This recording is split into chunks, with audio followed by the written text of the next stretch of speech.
各位朋友，大家好，欢迎回到舒肤机械小教室。我是摩羯座的宋凤医师，只讲科学证据的皮肤科医师。我们这个月要谈的是闷热夏天的青春痘啊、油脂分泌啊这些问题。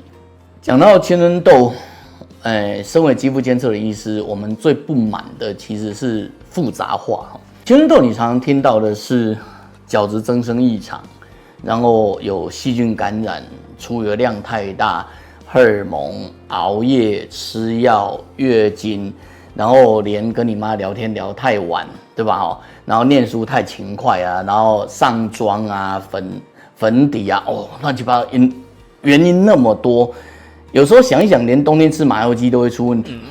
那青春痘其实真的是这样吗？我跟各位讲，从肌肤监测的角度来看，青春痘只有一个原因。那个原因很简单，就是毛孔堵塞。那毛孔堵塞可能是因为角质异常，那往往是因为乳化错误了，就是当你把油管跟水管塞住以后，你的角质就没办法乳化了，没办法乳化，它会塞住毛孔，因为塞住毛孔，它才会有后续的问题。就是我们等一下会把这个后续问题跟各位讲清楚。身为皮肤科医师兼肌肤监测医师，我常常关心的是，你在看一个疾病的时候，能不能像那个端午节的粽子一样，你把那个粽子那个拎起来，然后它所有粽子跟你走。那如果一颗一颗一颗，我跟你讲，你光抱着你已经抱不完。青春痘我们常在讲控油，好，那为了控油，你要付出什么代价？你可能要去做一些雷射，你可能要擦 A 酸，你要吃 A 酸，对不对？然后可是就算控油了，我跟各位讲一下，如果你毛孔是塞着的，它本来就会缺氧。在厌氧环境下，不管你油控的多好，在厌氧环境下，你的痤疮杆菌都会增生。然后再狠一点，你的毛囊螨，就是现在大家都在谈的那个酒糟玫瑰斑的毛囊螨也会增生，然后你就有一大堆乱七八糟的毛孔发炎。换句话说，控油一定不是青春痘的真正解法。如果控油可以治疗青春痘，你就不会看到厌氧的那个痤疮杆菌增生。那跟各位讲一下，重新再讲一下青春痘的控油是果，就是你好好想想看，我们在之前都跟各位报告了，如果你把皮肤的出油量、出水量都控制好，然后它们能够很顺畅出来，你的皮肤就会乳化。你的皮肤能乳化之后，你就会发现说，你的油会被乳化成你的酸性保护膜。这时候你会觉得你的皮肤滋润，因为你的脸上有酸性保护膜，而且你不会觉得你的油很多。你会觉得你的油很多，是因为你脸上的油没有办法乳化，然后变成废油。这时候你去控油，往往控住了。你要知道，所谓的控油，它会刺激或者会抑制皮脂腺的分泌，然后这些东西往往会刺激真皮。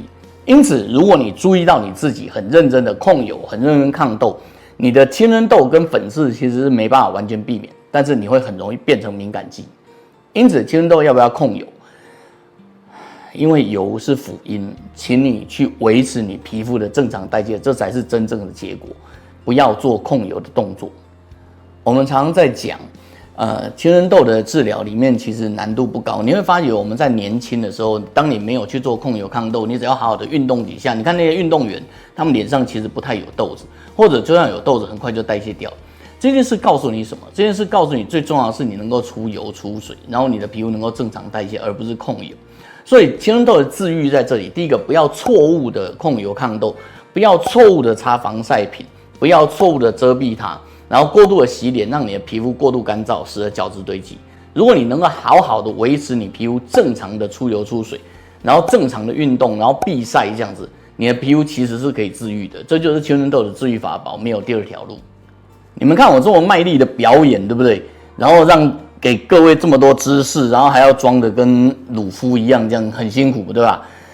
那你是不是应该考虑一下点赞、订阅、分享，鼓励一下我们的小编？不是我，因为你再鼓励下去，他下次可能叫我扮那个小美人鱼里头那只章鱼了，好吧？那我们就下期再见，谢谢各位。